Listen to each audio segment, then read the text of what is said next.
What is up, guys? It's me, the ALE Double X Prince, and I am back with WrestleMania Debates, episode 12. And it's kind of convenient that I'm still wearing my Shield T-shirt from the last video. It's not that I don't shower; it's just that it's the exact same day, and I'm recording these videos back to back to back. But it's time for one of the biggest debates, and that is Brock Lesnar versus Roman Reigns or Daniel Bryan. Now, let's look back. WrestleMania 30 honestly was, well, to most fans, one of the best WrestleManias out there, mainly known for Daniel Bryan's epic moment. Really, if you look at WrestleMania 30, you can just look at it as the Daniel Yeselmania, um, with 75,167 people in attendance, and the buy rate of that it was 69,000. Now, let's look at WrestleMania 31 with the attendance increasing with 76,976 and the buy rate of 259,000. So the attendance was clearly a lot better. The buy rate itself, well, it's almost shocking that it wasn't as big. But to be fair, around this time the WWE network became global, so people didn't really want to pay for like a big pay-per-view like this. And I think personally, I think this is why WWE is going to Peacock, is because the WWE network really killed off the pay-per-view. For starters, because they were cheaper, it gave WWE a bigger reason to not try anymore or try as hard to make a solid, top-notch show, which is one of the biggest problems. And it also led to why WrestleManias are like 50 hours long each year. But that's a whole different video for another reason. Now, a lot of people claim that Daniel Bryan was not a draw. A lot of people claim that Daniel Bryan was the reason why stock dropped. Because I remembered Daniel Bryan, when he was a champion, the stock dropped and no one really cared anymore about the business. I don't know why, but part of the reason why stock dropped is because, of course, the WWE network happened. Remember when they kept promoting it for $9.99 for $9.99, and then to top it off, Daniel Bryan got injured around all of this, so Daniel Bryan didn't get to properly defend his championship, and he never got his redemption. On the other hand, Roman Reigns, who got sick, had to leave for like the good portion of his singles run right after the Shield broke up, and he came back at TLC 2014 to help John Cena in that drastically, insanely bad tables match that had one too many people in the match. It was just a big clusterfuck. But Roman Reigns was the biggest talk about that match because when hitting the Royal Rumble 2015, it was the first entrant announced was Roman Reigns, and then Daniel Bryan announces that he will return and he will be attending the Royal Rumble. And around this time, they were still doing this whole like rematch, like you never lost the belt, so you get a rematch automatically. And keep this in mind: if Daniel Bryan was gonna be in the Royal Rumble, why didn't they get creative and say like, "Oh, look at this, Daniel Bryan is back. Um, um, we're gonna make sure he gets the odds against him, so we're gonna put him very low on the Royal Rumble match. Like we're gonna give him a very small number. He has to work his way up." That didn't even happen. Daniel Bryan was like number 8 or 9, and he didn't even last that long. He was in there for like 8 fucking minutes, and people were talking about like, holy shit, Daniel Bryan won, and it killed the Royal Rumble because the most popular guy to win it lost already. He's already gone. So It was just people watching it like this, bored, and oh shit, it's the Shield, Dean and Roman versus Big Show and Kane. It was a horrible booked Royal Rumble, one of the worst Royal Rumbles ever. And they tried to make Roman Reigns the top guy, bringing in The Rock, just to get him over, but people didn't give a shit. They booed. You wanna know why they booed? Because they were seeing what the audience like hated, and that is making somebody who they that was not ready to be the top superstar at the top. They put him at the top at too soon. Now, Roman Reigns has the look, he has the wrestling ability, and he's actually good on the mic. But keep in mind, this is 2014. Roman Reigns just left the Shield, and we didn't get a chance to see what kind of a worker he was just yet. We didn't know he was a talented wrestler. We didn't know he had great promo skills. Granted, around this time he did the stupid Suffering Succotash promo and the Believe That promo. So it was already bad for Roman, but he could have redeemed himself. I've always suggested that it should have been, if they booked Cesaro properly, he could have fought. It could have been Cesaro and Roman Reigns for the Intercontinental Championship, and then you could have done the Wyatt family versus Dean, Dolph, and Ryback. Um, that way, you don't have to hurt anybody else, and then you could keep majority of the card the same. And as far as the main event, Daniel Bryan should have had his final moment.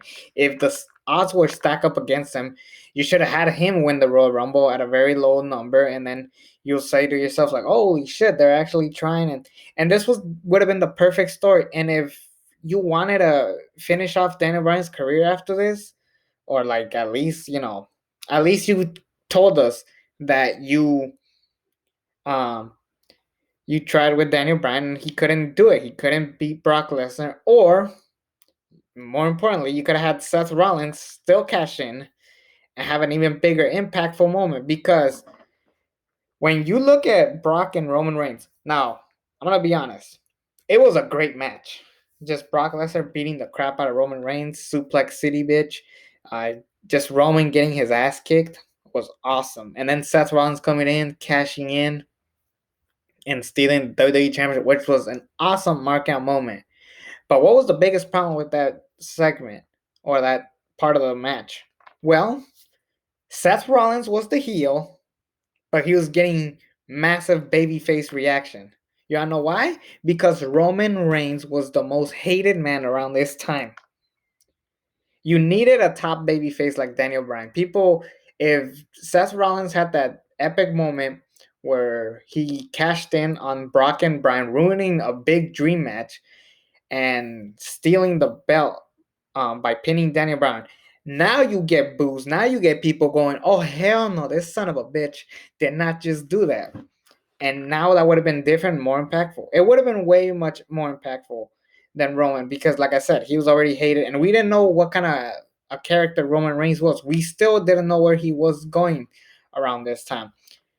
And you can make the argument that if we had Brock Lesnar and Daniel Bryan face each other, uh, Daniel Bryan would have gotten massively injured. And fuck, he got injured regardless.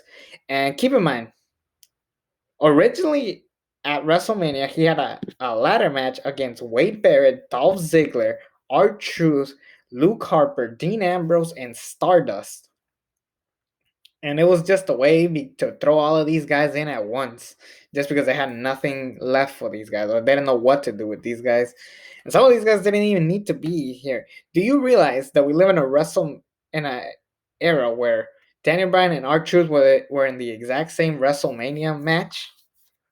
Um, Hell, Daniel Bryan and Stardust were in the exact same WrestleMania match. So, yeah, that was not good. Now, if Roman Reigns was in this ladder match, oh, I would have hated it even more. Because now you're just building up Roman Reigns as a big heel or a big babyface, beating up everybody and overcoming the odds. That's why I always said it should have been, if you were gonna do something like to help Roman Reigns, it should have been him versus one more person, just one person.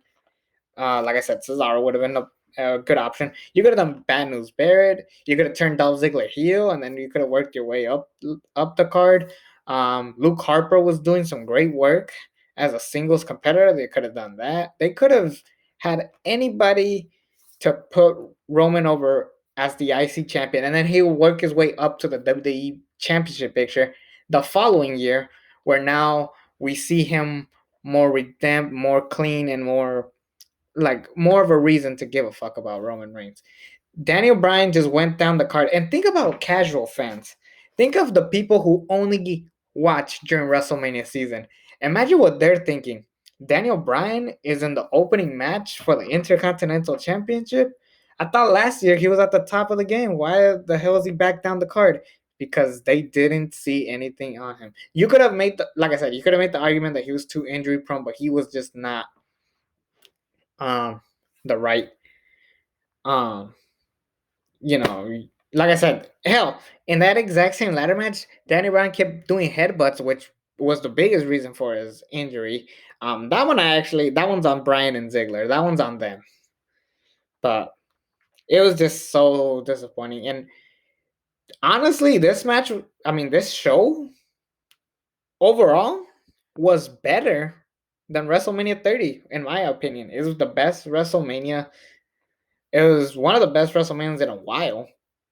Um, with that said, the build was terrible. What was the build for Brock and Roman? I can do it. I know I can do it. Brock Lesnar, I'm not going to show.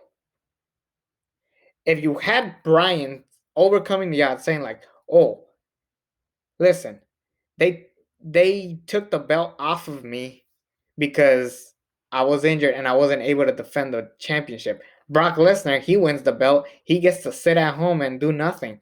That is a perfectly well put together story. And they just dropped the ball. How the fuck do you do that? And just based on the numbers, um, WrestleMania 30 was honestly a bigger hit. And you, why did WrestleMania 31 have a bigger attendance? I'll explain why. Undertaker hasn't been seen since the streak ended. Sting was going to make his first ever match in the WWE. And John Cena was facing an unstoppable monster that he had no choice but to go to the mid card division to stop this monster, that being Rusev. So, those were three things that were pretty exciting to watch alone as a casual fan.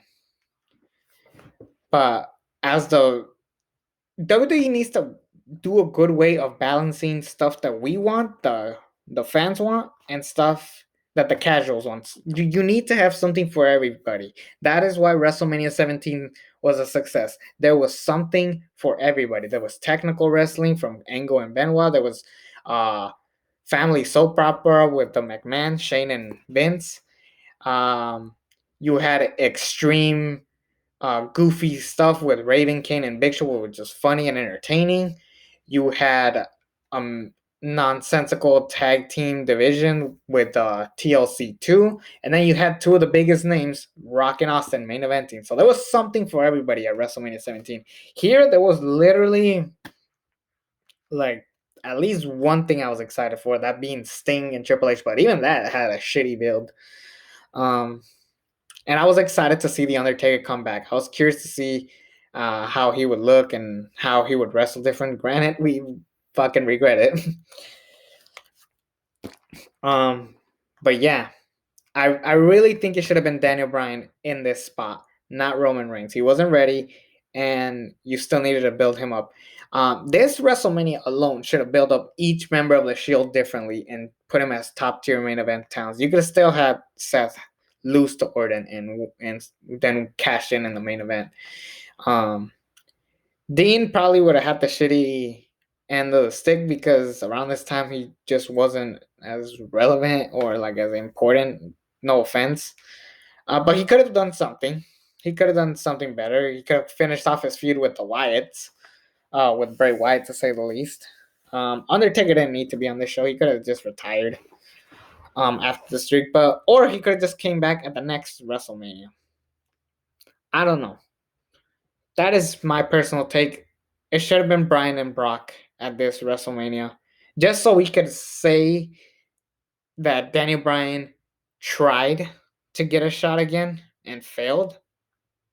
But it was clear to all of us that they just really didn't never like Daniel Bryan, and they just wanted to show you a guy who we all like, Roman Reigns. We all like Roman Reigns, especially now. But the fact that you just book him like a fucking superhero, no. We already tried that with John Cena. We already tried that with Hogan. It's old news. Let's make him different. Let's make him unique. Let's make him stand out different than those previous top guys. Anyways, that's my opinion. It should have been Brock and Bryan, not Brock and Roman. It's me, the ALE Double X Prince. The next episode of WrestleMania Debates, we'll be looking back at WrestleMania 34. The winner of the Royal Rumble that year was Shinsuke Nakamura. But was he ready to be the WWE champion? Find out on episode 13 of WrestleMania Debates. Until then, I'm out.